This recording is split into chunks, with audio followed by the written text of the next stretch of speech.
9 de la mañana, 14 minutos, 9 de la mañana, 14 minutos. Ustedes están en sintonía de Radio Atalaya y su programa de opinión política, Punto de Vista. Ya tenemos nuestro siguiente invitado, el economista Alberto Acosta Burneo. Él es pues editor de la publicación Análisis Semanal. Él es columnista de la revista Vistazo, analista económico y permanente crítico de las situaciones económicas que pasan en el país y también en la política, ¿verdad? Economista, buenos días, ¿cómo está usted? ¿Cómo nos está sintonizando? Muy buenos días, un gusto estar con ustedes. Bueno, acá está el ingeniero Andrés Mendoza Paladina, que entiendo ya está regularizando su comunicación.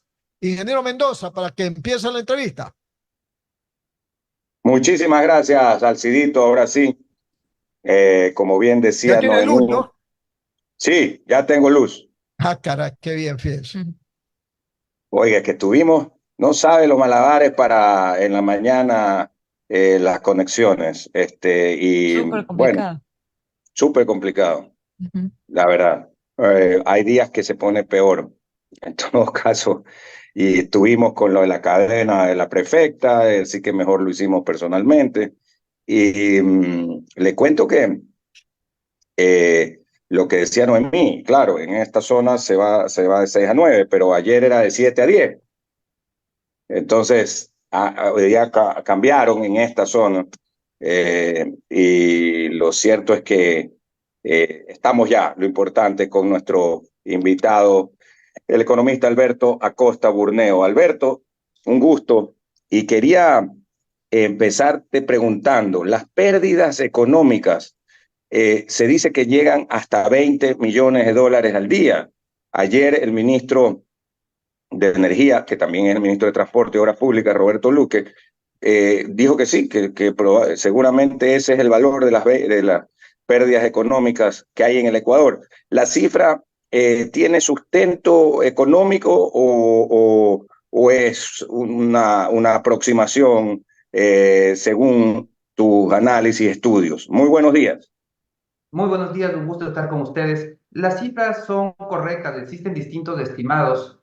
Algunos hablan, el mayor estimado habla de los 20 millones por hora de apagón. Hay otros estimados, como lo de las cámaras de industrias y de producción, que hablan de 12 millones por cada hora de apagón.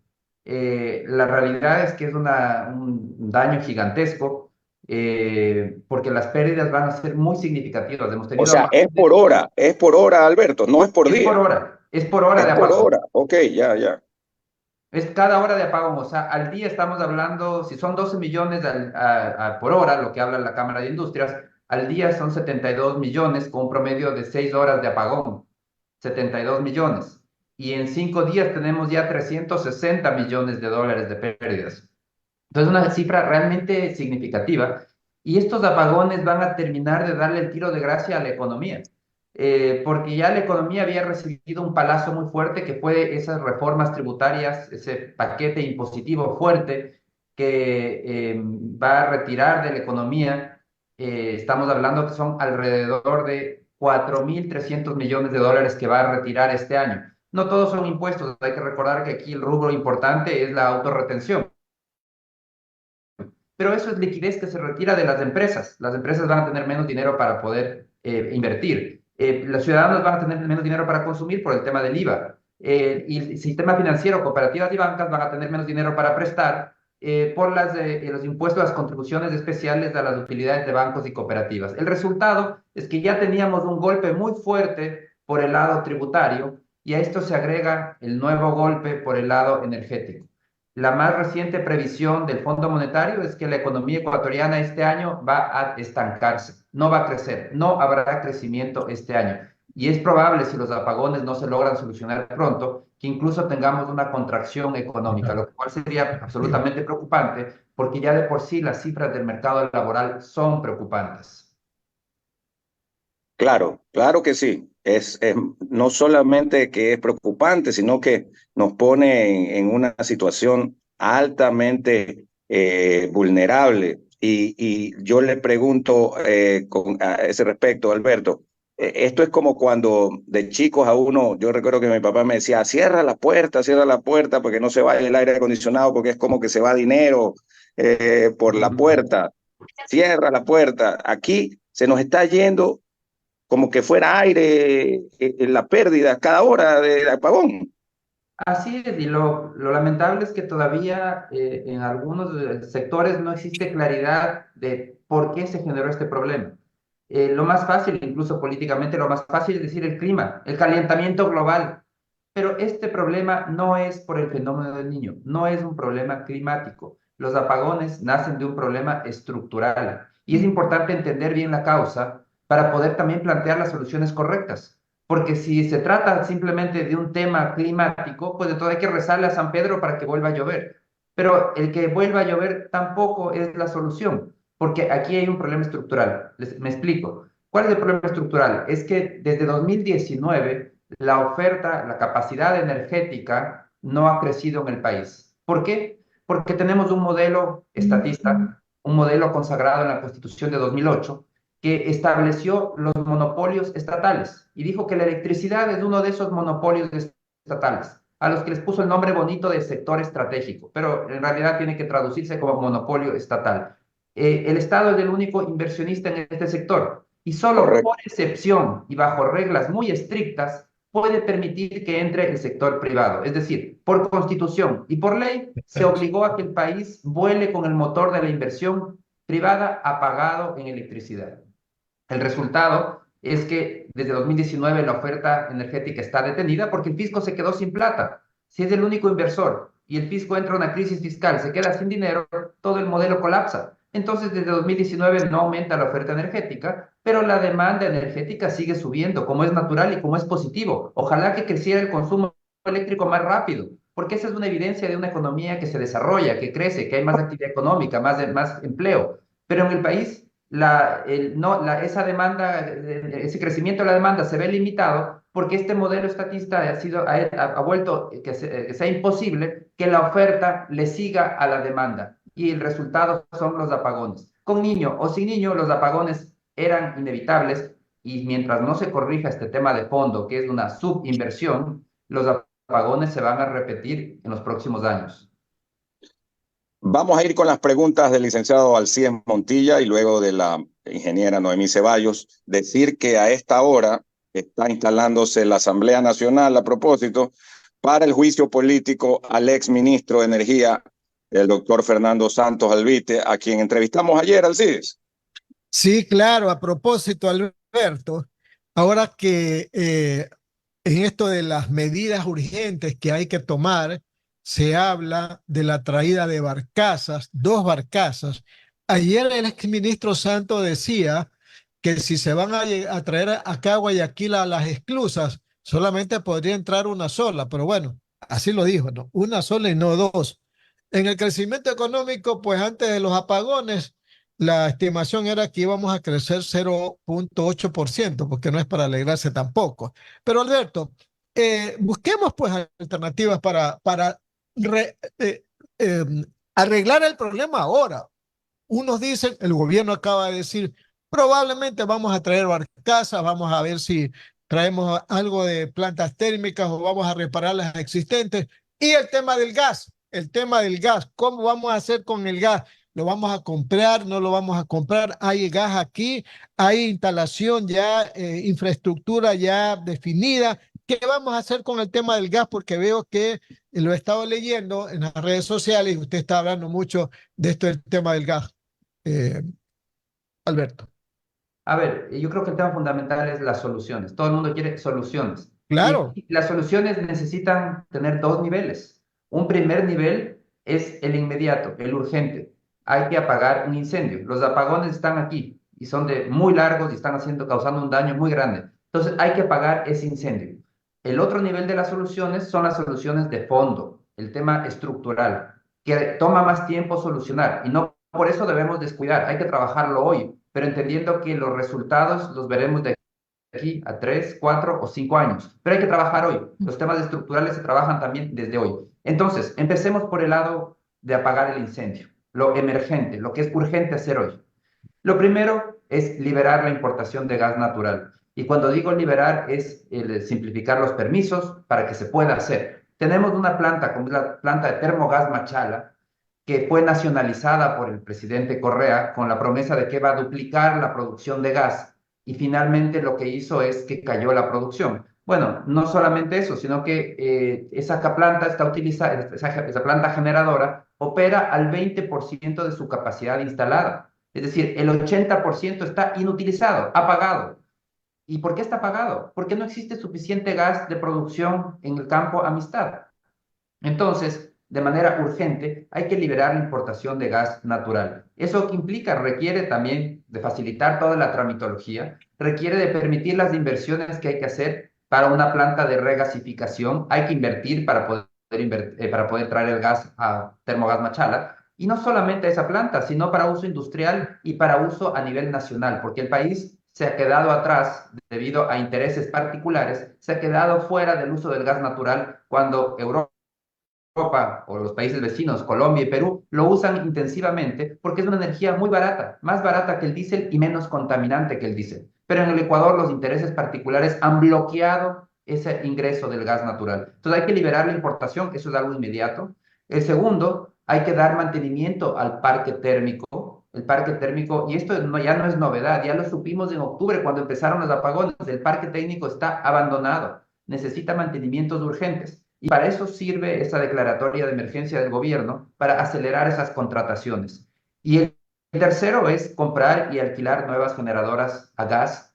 Pueden ser barcazas, pueden ser en mar, pueden ser en tierra. Y ahí hay que buscar las soluciones a los problemas técnicos. Sí, los técnicos y sobre todo desde Petroecuador encontrarán todos los peros a todo lo que se quiera hacer. Todo es imposible. Lo importante es defender el status quo, que quienes se benefician del esquema actual sigan recibiendo esos beneficios. Eso es lo que no hay cómo permitir y el gobierno va a tener que ser muy hábil y espero que el ministro, este momento el ministro encargado de Energía, Luque, lo haga, ha hecho declaraciones muy interesantes y yo creo que están en la línea correcta.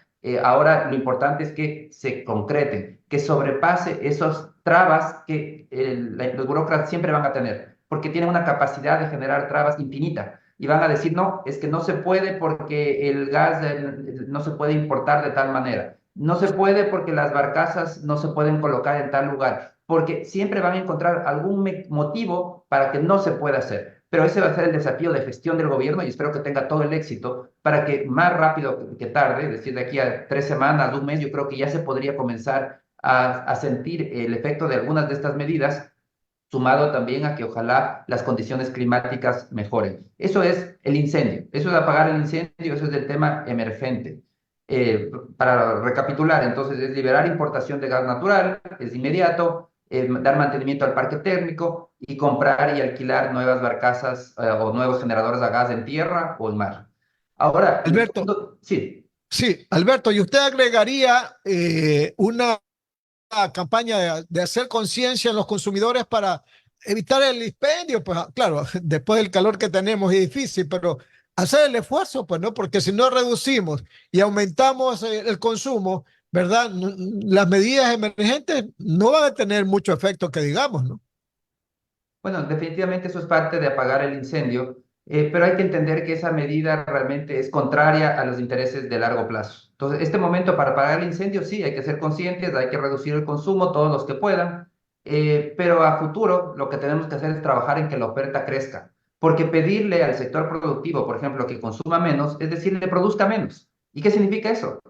Que genere menos empleo, que despida personal. Eso es lo que estamos pidiendo. Estamos deteniendo el crecimiento económico. Entonces, sí, estamos en medio de una crisis. Esto es como una guerra en donde estamos pagando un costo muy grande el dejar de consumir es una medida innecesaria, lamentablemente, pero que esperemos que deje de ser necesaria pronto. Necesitamos que la economía vuelva a consumir electricidad y ojalá consuma más porque estamos con una economía que crece. No hay que olvidar que ya estas limitaciones energéticas están limitando el crecimiento. Hace alrededor de 2 años, una empresa internacional llamada Galco quiso poner una planta de procesamiento de aluminio en el Ecuador. Necesitaba alrededor de 600 megavatios de electricidad, de potencia. Y las autoridades eléctricas le dijeron, ¿sabe qué?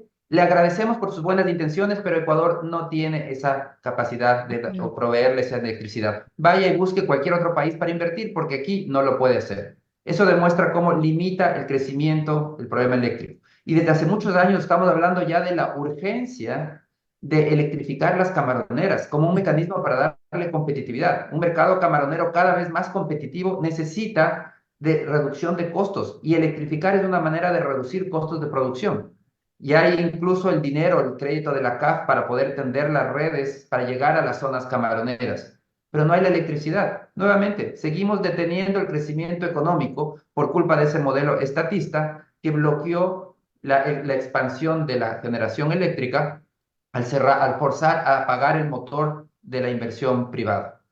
9 de la mañana, 29 minutos, 9 de la mañana, 29 minutos, Radio Atalaya y su programa de opinión política, Punto de Vista. Estamos entrevistando al economista Alberto Acosta Burneo. Más preguntas de mi compañera Noemí Ceballos. Adelante, Noemí. Gracias, Alcides. Muy buenos días, economista. Noemí Ceballos les saluda. Sobre todos los temas que usted ha mencionado, coincido que en la mayoría con usted, el tema impositivo, tengo ahí pues experiencia donde me desarrollo, fuerte golpe, el tema de la autorretención para los contribuyentes. Y usted mencionaba algo que yo justo le iba también a consultar, el tema de los camaroneros, que como parte de digamos, le quitaron el subsidio al diésel, se han volcado a electrificar más bien camaroneras. Y casualmente tuve una experiencia en donde con el ánimo de poder cambiar, digamos, sustituir el diésel por electricidad, pues había, digamos, un inversionista que CNE le dijo, no estás en la capacidad y tienes que tú mismo hacer una inversión, como poner una subestación, porque no va a poder ser, digamos, suficiente toda los postes y todo el sistema, digamos, de estructura, la infraestructura que está, pues. Y él, como ente privado, tuvo que invertir, y de hecho es una como concesión, para poder, digamos, hacer viable su inversión. Entonces, todo lo que se está comentando, eso es real. No hay la capacidad ni la infraestructura por parte del Estado para poder, digamos, generar la energía, la capacidad que se necesita para poder ser invirtiendo. Ahora, aquí puede sonar un tema contradictorio, porque hay contratos de inversión firmados en donde el objetivo del contrato es electrificar. Entonces, ¿cómo es de que si veníamos ya con un problema de apagones, que eventualmente esto iba a pasar, y siendo las mismas carteras del Estado, el como encender esta alarma o esta alerta de que este problema se iba a intensificar? Y ahora no solamente te quedas con el compromiso de cumplir con el Estado por las inversiones que se iban a efectuar, por los beneficios tributarios que se iban a acceder, etcétera, sino que además ahora pues tampoco hay luz. Entonces, digamos, el impacto es doble para el inversionista. Tomando lo que usted mencionó, solamente para formar la pregunta, discúlpeme, parecería que la única forma es de salir de este problema estructural, como usted le llamaba, con cual coincido totalmente, es de que existe inversión por parte del ente privado. Definitivamente. Primero vemos claramente que el costo de los apagones no son solo esos 12 millones de dólares por hora de apagón. El costo más grande está por el lado de la inversión que no se realiza o esas inversiones que se realizaron y que no se pueden recuperar. Es un golpe muy duro al sector productivo. Entonces, estamos limitando el crecimiento económico por esta incapacidad de generar suficiente electricidad. Por eso es que es tan importante, hablamos hace un momento de las medidas emergentes, lo urgente, apagar el incendio. Hay que apagar el incendio. Eso no soluciona el problema estructural, pero eso es necesario porque tenemos que apagar el incendio en este momento, que desaparezcan los apagones, aunque sea temporalmente. Ahora, las medidas estructurales, es decir, la solución de fondo, son medidas que toman más tiempo de implementar y que los resultados también toman más tiempo en sentir, pero que son necesarias, tremendamente importantes. ¿Qué medidas debe haber? La primera es acabar con el monopolio estatal en el sector eléctrico. No podemos seguir aceptando ese monopolio estatal que lo que hace es forzar a que este avión eléctrico vuele con un motor apagado. No podemos ir lejos con un motor de la inversión privada apagado. Se debe acabar ese monopolio estatal. Y eso implica cambios de la ley y eventualmente incluso cambios de la Constitución. Tenemos que abandonar ese concepto de los sectores estratégicos, que no es otra cosa que monopolios del Estado, garantía de anquilosamiento, garantía de estancamiento económico. Esos son los monopolios. Igual que todo monopolio es nocivo, así sea privado o público. Tenemos que acabar con ese concepto. Segundo, hay que crear un mercado eléctrico. No existe en el Ecuador un mercado eléctrico. Necesitamos un mercado eléctrico mayorista en donde los precios de la electricidad se fijen por oferta y por demanda. Esto no significa de ninguna manera eliminar los subsidios. El Estado puede subsidiar a quien le dé la gana, pero eso tiene que registrarse en el presupuesto general del Estado. En el mercado mayorista tiene que haber un precio fijado por el mercado, por oferta y por demanda, que cambia minuto a minuto, dependiendo de las condiciones de la oferta y la demanda, y en el que no hay una intervención de fijación política de precios. Tercero, hay que permitir que cualquier empresa, pública, privada o mixta, pueda entrar a generar, transmitir o distribuir. Entonces, se completa la ecuación. Si ya no existe un monopolio estatal, si existe un mercado donde hay precios, se crean los incentivos para la inversión, y si por otro lado se permite que cualquier empresa, pública, privada o mixta, entre a generar, transmitir o distribuir, vamos a tener el efecto virtuoso de que prendemos todos los motores. Se prende el motor público, se mantiene prendido el motor público, se prende el motor privado y de esa manera vamos más lejos. El gran desafío es hacer estos correctivos estructurales y abandonar el absurdo de pensar que podemos ir lejos forzando por constitución y por ley a mantener apagado el motor de la inversión privada. Totalmente. Y hablando sobre la parte de la inversión, antes de pasar a la inversión extranjera, usted mencionaba, si le entendí bien, que este monopolio está consagrado, digamos, en la Constitución. Entonces, ¿por qué ahora que tuvimos una consulta y referéndum, por qué no se aprovechó el momento para incluir una pregunta relacionada a modificar este tema? Bueno, hubiese sido un tema fundamental, pero ya vemos que aquí ya entran las consideraciones políticas. Las dos preguntas económicas muy importantes que se incluyeron en esta consulta fueron rechazadas. No hubo, yo creo que tampoco hubo el suficiente esfuerzo para comunicarlas, y más bien se confiaron en la fortaleza que existía por el lado de la seguridad, que toda la población estaba desesperada por apoyar las reformas en seguridad. Pero eran preguntas fundamentales. Generar un entorno de arbitrajes internacionales es darle la posibilidad al inversionista a acceder a una justicia independiente, no forzarle, como es en la actualidad, a que vaya a una justicia que ni los mismos ecuatorianos confiamos.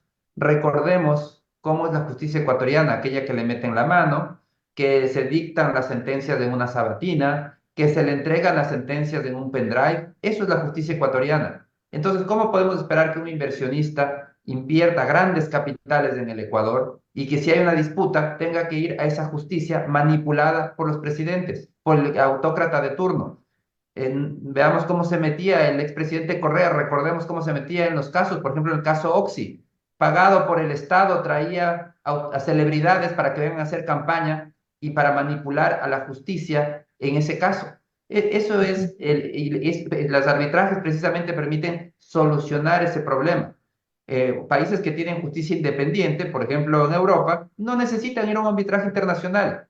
Los inversionistas confían en esa justicia porque sí es independiente, pero no es el caso del Ecuador. Entonces, aquí nuevamente, estas reformas de fondo requieren también de un trabajo político importante y de encontrar el momento político fundamental, porque son temas técnicos que muchas veces la población puede ser manipulada en la opinión para que tomen decisiones que le son contrarias a sus intereses. Correcto, correcto. Las 9 de la mañana, 37 minutos, Radio Atalaya y su programa de opinión política, Punto de Vista. Estamos dialogando con el economista Alberto Acosta Burneo. Más preguntas del ingeniero Andrés Mendoza Paladines. Adelante, ingeniero. Gracias, mi querido Alcides. Quería preguntarle a Alberto sobre el tema de la generación fotovoltaica. En países desarrollados, esto es realmente un rubro importante en la combinación de diferentes tipos de energía que tienen, como hidroeléctrica, térmica, nuclear, eólica y también fotovoltaica. ¿Ha llegado a esos niveles, digamos? Porque aquí no ha llegado aún, pero se dice que sí puede ser en el futuro una importante fuente de aporte energético.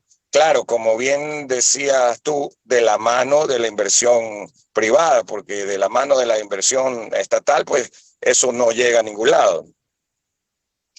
Bueno, la energía fotovoltaica es una alternativa muy interesante en muchos casos, pero lo lamentable es que en el Ecuador, desde el sector público, se busca forzar tecnológicamente. Entonces, la reforma, la ley No Más Apagones que impulsó el gobierno Noboa, lo que hizo es forzar que se use generación solar, geotérmica, eólica, para autogeneración. Cerró la puerta, no dejó que se use, por ejemplo, con generación térmica, con gas u otras energías. Entonces, lo que se está tratando de hacer es forzar a ciertas tecnologías, lo cual es un error. Y es un error que lo voy a explicar con un caso de ejemplo, cómo el Ecuador ya se equivocó en forzar tecnologías. Fue el gobierno de Rafael Correa que decidió abandonar los focos incandescentes y el gobierno forzó a que se usen los focos ahorradores. Pocos años después, el mundo se dio cuenta que los focos ahorradores eran una pésima elección, que eran altamente contaminantes, contenían mercurio. Cuando se rompen esos focos, esos que tienen espirales, cuando se rompen ahí hay mercurio, altamente contaminante. Y además no eran tan eficientes. En el mundo se desarrolló una nueva tecnología que es los focos LED, y todo el mundo cambió hacia LED. El foco ahorrador quedó en la historia, pero en el Ecuador el gobierno forzó que usemos focos ahorradores cuando esa fue una tecnología que muy pronto quedó en desuso en el mundo. Entonces, por eso es que los gobiernos no deben forzar las tecnologías, deben abrir la puerta a todas y que sea la prueba y error la que determine la más conveniente. Por ejemplo, generación solar, muy interesante en la sierra. La sierra tiene niveles de luminosidad muy altos. No tan interesante en la costa, en Guayaquil, donde existe mucha más nubosidad y muy poco útil para actividades productivas que requieren energía en la noche, porque la energía solar solo se genera en el día. ¿Cómo generan en la noche? Necesitan tener un complemento en otro tipo de energías para la noche. Entonces, hay beneficios, ventajas y desventajas de cada tipo de tecnología de generación eléctrica y cada sector productivo, cada ciudadano tiene que decidir cuál es la más conveniente para su caso puntual, dependiendo de las características puntuales. Esto no es un traje que sirve para todos. Cada uno requiere un traje a la medida. Una empresa que trabaja 24 horas al día necesita su traje a la medida, depende de la ubicación geográfica, depende si está cerca de redes eléctricas, si está en una isla, si es que está en la sierra, si está en la costa, en la Amazonía, etc. Cada caso es distinto. Y eso es importante, la neutralidad tecnológica de la legislación, lo cual lamentablemente no existe en el Ecuador. La legislación reciente está tratando de forzar que se utilice energía solar para autogeneración y limitando el resto de opciones energéticas. Claro, eso no es nada bueno, no es nada bueno. Por ejemplo, yo recuerdo cuando iniciaron, ¿te acuerdas? En los celulares, la tecnología GSM, que es la de los chips, que hasta hace poco sí ha sido, bueno, sigue siendo todavía la principal. Más adelante pues ya no se usarán chips, ya hay varios teléfonos y modelos de iPhone que no lo usan, pero en esa época GSM competía en el año 2000, 2005 con la otra que se llama CDMA, y la empresa Allegro, que es lo mismo que CNT, compró diferentes centrales y su red también la compró en CDMA. CDMA dejó de ser la red preponderante en el mundo y GSM la dejó obsoleta. Entonces, eso, si hubiera, como inversión estatal, no hubiera tenido ningún sentido. Como si está abierto el mercado de telecomunicaciones y tenemos la posibilidad de podemos elegir en celulares, en internet, podemos elegir igualmente. Entonces, no hubo pues esta situación y quebró la empresa de Allegro y CNT en lo que tiene que ver a la parte de celulares, aunque sigue funcionando ahí maltrecha, pero no afecta ni al Estado, digamos, sobre todo a los consumidores en este sentido, ¿no? Entonces, lo que tú dices es muy válido, Alberto, en no forzar estas tecnologías y que pues se pueda abrir el mercado de lo que tiene que ver al sector energético como hay en Alemania o como hay en España, ¿no? Definitivamente yo creo que es fundamental abrir la puerta a todas las tecnologías y que seamos los ciudadanos quienes escojamos cuál es la más conveniente, dependiendo de las realidades de cada uno. Y por otro lado, abrir el mercado a todos los tipos de inversión. No nos debería importar si es de inversión pública, si es privada o si es inversión mixta. Lo importante es que se invierta. Necesitamos más inversión. Hay que expandir la oferta energética. Esa es la única manera para poder permitir que se desarrolle la economía, que siga creciendo. Caso contrario, esta falta de electricidad y esta necesidad de hacer campañas para que reduzca el consumo, lo que está diciendo es limitemos el crecimiento económico, que la economía no crezca, que se produzca menos, que se genere menos empleo. Este es el peor de los escenarios. Entonces tenemos que abrirnos a cualquier tipo de inversión pública, privada o mixta. Lo importante es que se invierta en ampliar la capacidad de generación eléctrica. Está con nosotros el economista Alberto Acosta Burneo, que es el editor de Análisis Semanal. Y vamos con las preguntas finales de Alcides Montilla y la ingeniera Noemí Ceballos. Alberto, hablemos un poco de las repercusiones que ha dejado el resultado de la consulta popular en el orden económico.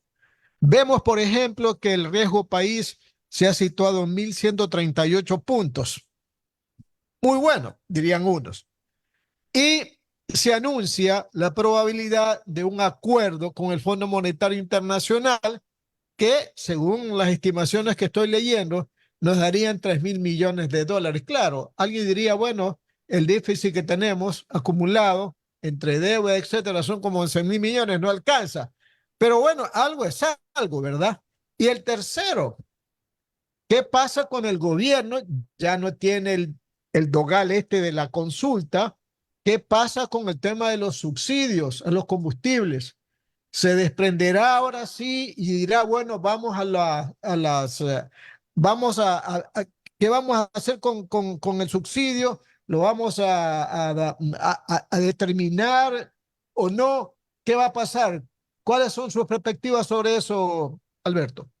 Bueno, por el lado fiscal, yo creo que lamentablemente se ha adoptado una estrategia fiscalista. Esto es priorizar los intereses del Estado por encima de los intereses de los ciudadanos. Entonces, para solucionar la crisis fiscal, la solución fue pasarle la cuenta a los ciudadanos. Una muy fuerte elevación de impuestos que va a retirar alrededor de 4.300 millones de dólares este año. ¿La alternativa cuál era? Sí existía alternativa y era una alternativa menos costosa, porque lo que se decidió hacer es para sostener el gasto público, para evitar destrucción de empleos del sector público, cargarle todo el peso al sector privado, al sector productivo, a los emprendedores, a los empresarios, a las familias. Al final del día eso va a destruir una cantidad de empleos mucho mayor, pero en el sector privado. La alternativa a esa política fiscalista era que se tome un ajuste fiscal por el lado del gasto, que el Estado empiece deteniendo ese ritmo del gasto, porque tenemos un gasto, sobre todo un gasto corriente, que crece imparable, día tras día, año tras año, sigue creciendo aceleradamente.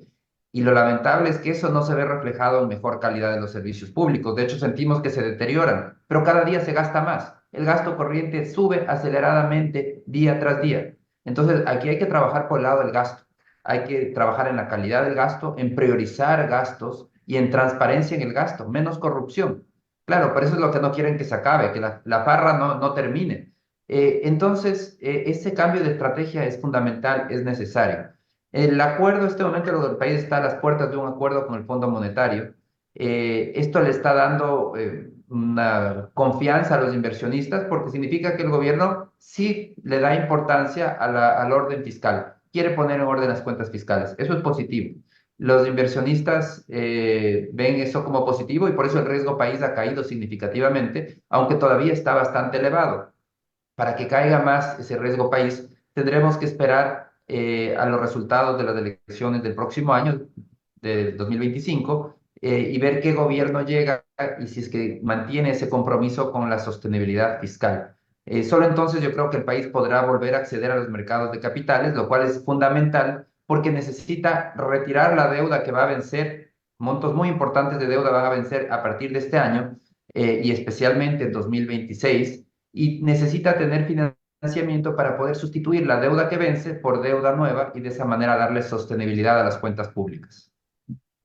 Y sobre la focalización de los combustibles, los subsidios a los combustibles, Alberto, ¿se va a dar en los próximos días o usted cree que ya al gobierno no le Yo interesa? creo que esa medida va a quedar pospuesta. El gobierno ya está en modo elecciones presidenciales. La consulta popular, de hecho, fue ese trampolín para la reelección presidencial. Entonces, yo no creo que se tome ningún tipo de medida que pueda ser perjudicial para la popularidad.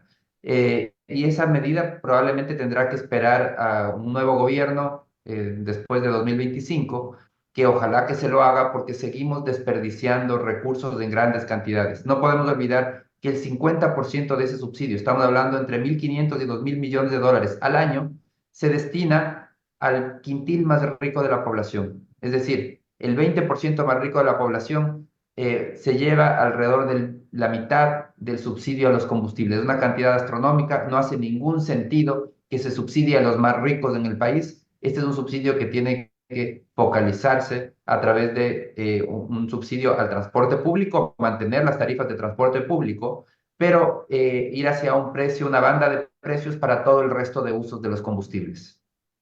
Continuamos con más preguntas con mi compañera Noemí Ceballos. Gracias, Alcides. Economista, en lo que usted planteaba hace un momento, hablábamos de deuda, sustitución de deuda, renovación, etcétera. ¿Qué ocurre con la inversión extranjera? ¿Cómo estamos con, digamos, parámetros comparados con la región? El incidente que hubo con, bueno, la situación que ocurrió con la Embajada de México, ¿cómo nos queda, cómo nos pone a Ecuador como a nivel internacional? Tema de apagones, tema de cambios normativos, con un poco, digamos, sensación de seguridad jurídica en el país y además lo que usted comentaba, que es una de las preguntas justamente en materia económica del arbitraje internacional que no fue aceptada en la consulta popular. Todo esto sumado genera, yo no creo que genere un ambiente que sea atractivo para un inversionista y que hoy considero que es fundamental. De hecho, en la ley que se aprobó en diciembre hay un incentivo relacionado con exoneración de impuesto a la renta por inversiones en energía no renovable, pero al final, en la práctica, ¿esto pudiera ser aplicado? Bueno, lamentablemente el entorno para inversión no es atractivo y eso se ve reflejado en las cifras de inversión extranjera directa que el año pasado cayó a mínimos históricos. Los inversionistas no consideran al Ecuador cuando tienen que invertir. Van a Colombia, se saltan a Ecuador, van a Perú y van a otros países de la región. Tenemos que corregir. Parte de la corrección era justamente esa pregunta de arbitrajes internacionales. Era decir, bueno, sabemos que nuestra justicia no es imparcial, y por eso autorizamos que vayan a donde jueces, a donde terceros imparciales. Esa era una de las soluciones. También hay que trabajar en un mejor Estado de Derecho, que se respeten las leyes, se respeten los contratos, menos arbitrariedad por parte de los gobiernos de turno. La toma a la fuerza y la captura ilegal de Jorge Glass en la Embajada de México en Quito no es un buen precedente, ni a nivel diplomático ni a nivel de inversiones, porque demuestra que incluso para solucionar una ilegalidad, porque el asilo otorgado por México es ilegal, pero para solucionar una ilegalidad se utilizó otra ilegalidad. Esa no es la vía. Para solucionar una ilegalidad hay que usar los medios legales. Siempre hay que obrar en base a la ley. Entonces, estos son precedentes que demuestran esta fácil, cómo caemos tan fácilmente en la arbitrariedad o en el irrespeto de la ley, porque tratamos de justificar y creemos que el fin justifica los medios, cuando en realidad en temas de legalidad siempre hay que usar los mecanismos legales. Correcto. Bueno, 9 de la mañana, 53 minutos, 9 de la mañana, 53 minutos, ingeniero Mendoza. Sí, oiga, gracias al Cidito, Noemí, para agradecerle al economista Alberto Acosta. Yo solo tengo una última inquietud que no es de esta materia, sino ¿cómo hace usted, Alberto, cuando no está de acuerdo con el economista Walter Spurrier? ¿Cómo hace? ¿Cómo se? Porque ya me ha pasado que esto ha ocurrido en opiniones públicas.